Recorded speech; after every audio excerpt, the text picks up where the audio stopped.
Good evening and welcome to our second episode of The Whole Story. Now, we've taken a break from the daily news to bring you one whole story today. I want to first start off by thanking you for your response to our first edition that we brought you last week. It was really overwhelming to see that response. So today we've got our second edition for you, and this one is about fuel prices. The idea with The Whole Story is to bring you all the information we have very quickly, very simply, in one place, so you have all the information all together. So today we're going to look at fuel prices. Now leave us a comment if you think that this is an improved version from last week, and if there's anything else we can do to improve this particular format, or if there are any other stories that you'd like us to bring you in this whole story format. Let's take a look at the fuel prices.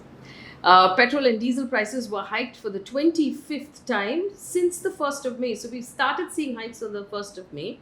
It's gone up 25 times. In Mumbai, petrol now costs 102 rupees and 82 paise. Diesel is 94 rupees and 84 paise. In Delhi, petrol is at 96 and 66.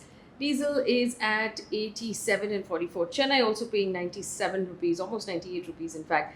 Petrol has crossed the 100 rupee mark in Rajasthan, Madhya Pradesh, Maharashtra, Andhra Pradesh, Telangana, Karnataka and Ladakh. Now, a lot of people think when fuel prices go up that it only impacts the rich guys who drive cars, but that's not true. It impacts every single Indian family because it increases the price of food and other commodities because the price of diesel has gone up. So based on government data, India's retail inflation has gone up to a 6-month high of 6.3% in May. It was about 4.2% in April. And it's expected to go up even further because this is reflecting the May numbers, not the June numbers.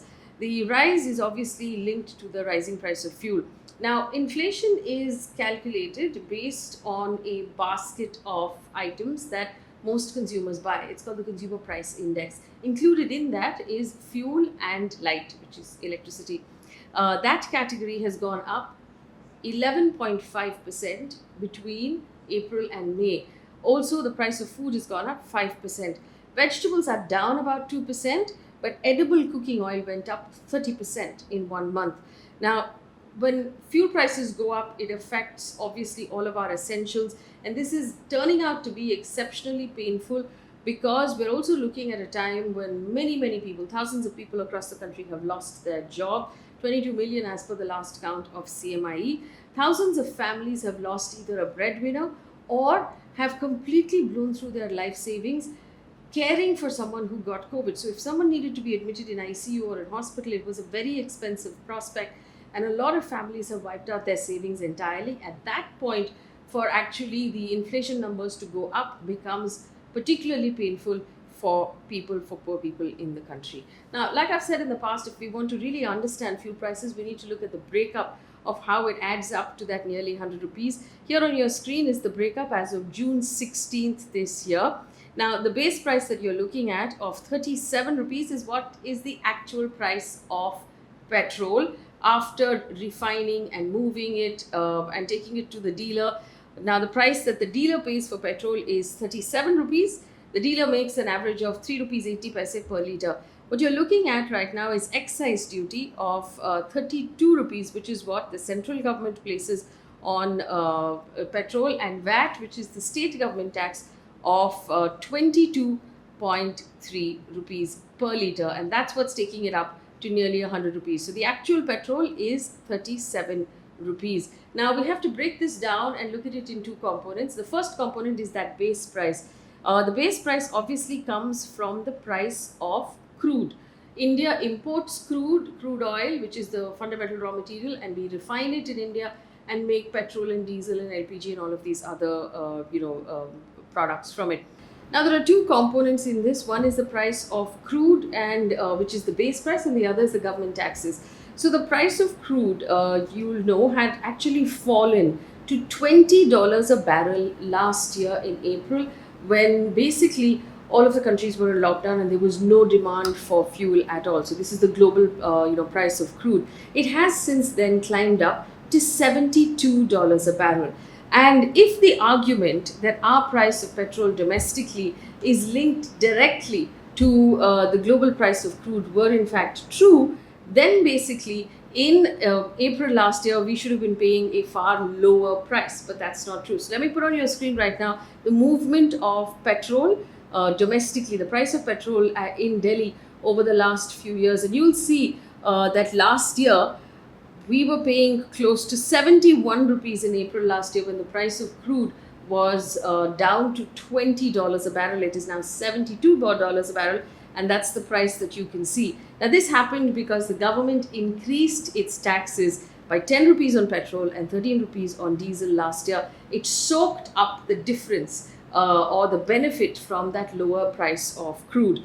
So, just to give you those numbers again, the excise duty on petrol was 9 rupees and 48 paise per litre back in 2014. It has gone up to 32 rupees per litre. And on diesel, it was 3 rupees 50 paise. It's gone up to 31 rupees 80 paise per litre. And the central government's tax collection on petrol and diesel has gone up 450% in the last 7 years, as per a written answer given to Lok Sabha by the Petroleum Minister. Now, the Petroleum Minister, Mr. Dharmendra Pradhan, made a statement on the 13th of June this week, where he basically said that the government cannot bring down the price of fuel because it's saving money for welfare schemes. He basically said, and I quote, "I accept that the current fuel prices are problematic for people, be it for the central or the state government. Over 35,000 crore rupees are being spent on vaccines this year. In such dire time, we are saving money to spend on welfare schemes." He's also said the Prime Minister Narendra Modi has approved a 1 lakh crore rupee Pradhan Mantri Garib Kalyan Yojana for free food grain for the poor, and of course the PM Kisan, and all of this is happening in this current year.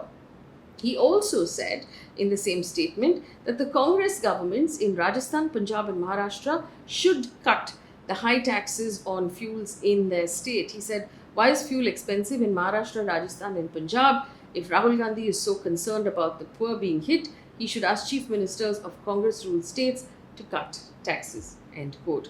Now, from this statement, there are a couple of things we need to check as well. Let's take a look at the government spending on vaccines. Now, as Mr. Pradhan said, 35,000 crore rupees is the number from his statement. Now, the union budget announced by the finance minister back in February this year allocated 35,000 crore rupees for vaccination. That's where that number comes from. Now, one assumes, of course, that if it was part of the union budget, that it was budgeted for, and that number would have been accounted for in the budget. In fact, in an interview to the Print the day after the budget was announced in February, T.V. Somanathan, who's the expenditure secretary of the finance ministry, said the government will provide more funds if necessary for vaccination. He said a rough estimate of 700 rupees has been factored in per person for 2 doses, including logistics and other costs. And at that time, of course, the pricing was not clear. We know now that the central government is paying about 150 rupees per dose into 2, that's 300 rupees a dose. So this is what he had basically said, that the government has set aside 35,000 crore rupees for vaccination in February this year, and they would put more money if necessary, and this was budgeted for in the union budget. Now, if that's the case, then that money has already been set aside, and you don't have to now take it from this increased fuel prices. Let's take a look at what the central government has spent. From the numbers that we know of, the centre has spent 4,400 crore rupees, which is 12% of its budget outlay of that 35,000 crore rupees so far in April for vaccinations. As per reports from the Economic Times and the Business World, the government, remember this, the Prime Minister on the 6th of June had announced that the central government would now pay for all the vaccines, including what the states were going to buy, and that would raise the total cost to 45,000 crore rupees, from the 35,000 crore to 45,000 crore rupees, which means that's an additional burden of 10,000 crore rupees, which was not in the union budget. So that 10,000 crore rupees has to come from somewhere. If it was not budgeted for, though, critics have argued that if the government needs 10,000 crore rupees, it is, of course, planning on spending 20,000 crore rupees on the Central Vista project. And if it really is in dire need of money, instead of taxing the poor people, this is a good way to get that money. But that's where it is right now. We also have to look at how much money the government makes from taxing fuel. Remember, they need 45,000 crore rupees, which is an extra 10,000 from the union budget. As of the budget of FY22, which is this financial year, there was a revised estimate of union excise duties, which is the tax it makes from fuel, at 3.61 lakh crore rupees for the central government. That is a huge, huge amount of money.